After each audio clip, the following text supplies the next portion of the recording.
All right, so in case you missed it, I'm moving, and I am not the under the desk news person, but I do have some things to talk about. If you're using Claude Code and you haven't updated your Claude MD file in a while, it's a huge mistake. See, the Claude MD file needs to be like a living memory or a living document that you check on all the time. One of the big reasons why you need to check on the Claude MD file and update it is because as models change and improve and get better and function differently, you need to essentially reset your Claude MD file. So when you swapped from Opus 4.5 to Opus 4.6, or when you have agents that go to SoundEnd 4.6, you should have different MD files for them. The other thing you need to make sure you're checking is as you improve and add stuff to your Claude MD file, it's not getting too large. It's got a budget of about 150 instructions, and you should stick well below that. If you saw Boris from Claude Code, he keeps his Claude MD files super short. I think around 100 lines. So I actually went in and made a Claude MD skill similar to like a skill creator skill in Claude Code.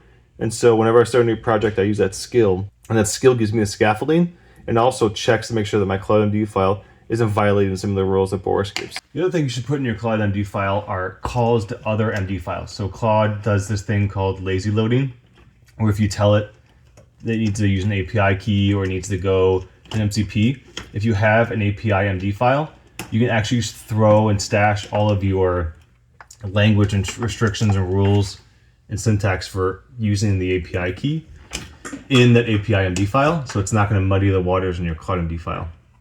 The other thing you want to do is you want to have Claude MD files in each directory. So you want to have one at your root folder, your global folder. You want to have one at your project folder for, and then at a minimum, update or review this empty file, right in the face, every quarter, and ask Claude Code if I removed this instruction from the MD file.